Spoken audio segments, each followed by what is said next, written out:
Eto mga ka-BBM, good day sa inyo mga ka-BBM. Mga ka-BBM, may nag-aalok sa akin, may nag-PM sa akin. So, inaalok niya ako ng 50K kapalit ng paninira ko kay Pangulong Bongbong Marcos at mumurahin ko siya sa mga video ko. Mga ka-BBM, yun yung offer sa akin na, 'di ba? Hindi ko alam kung bakit may mga taong ganito na gumagawa ng ganito, mga ka-BBM. 'Di ba?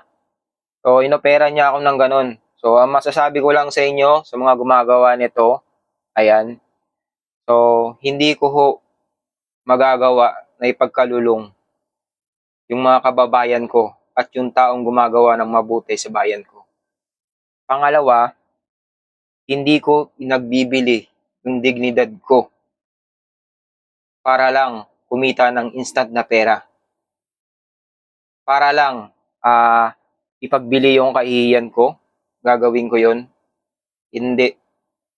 Hindi ko ipagkakalulong yung sarili ko. Pangatlo, kaya ko pang kumita, malakas pa ako, kaya kong magtrabaho sa maayos na paraan. 'Di ba?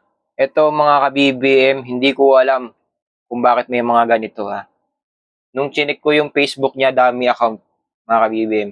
Yung mga nagme-message ng ganito, so nagme-message sila mga ka-BBM sa mga sa mga content creator na BBM supporters ng mga vlogger. Doon sila nagme-message. So I think siguro dahil sa dumidepende rin sila sa mga dami ng share, comment, views, dun din sila dumidepende.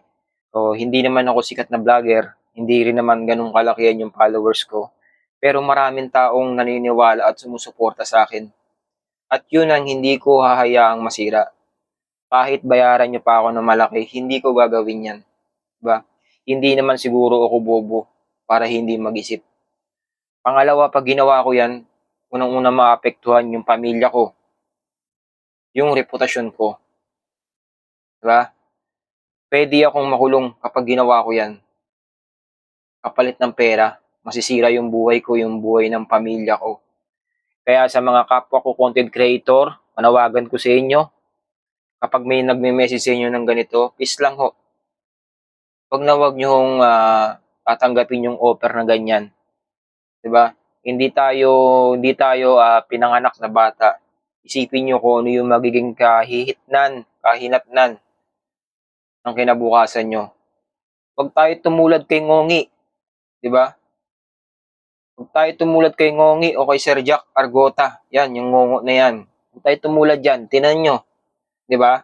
Tinanggap nyo yung offer ng ganyan na 150K ang kapalit ay sisiraan at mumurahin si Pangulong Bongbong Marcos. Anong nangyari mga ka-BBM sa kanya? Di ba nakasuhan siya?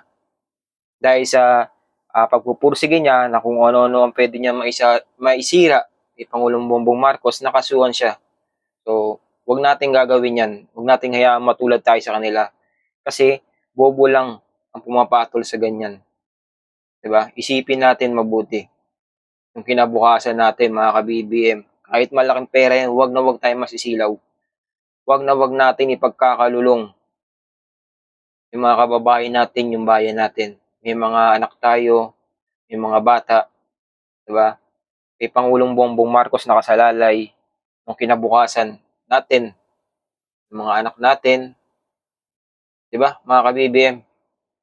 So, yun lang mga ka-BBM, ni-share ko lang sa inyo yung nangyari sa akin na kahit 'to, tignan yung mata ko, kakagising ko lang tapos gano'n yung mababasa ko. So, ginawan ko lang ng video ito para maging aware kayo, mga ka-BBM. So, yun gumagamit ng mga fake account 'tong mga ito, hindi sila nagpapakilala mga ka-BBM, gumagamit sila ng dummy account. Basta lang sila mag-o-offer, ayan, magbibigay sila ng magpapadala sila ng pera, pero hindi nila ipapakilala yung sarili nila mga ka-BBM. Yun lang, God bless.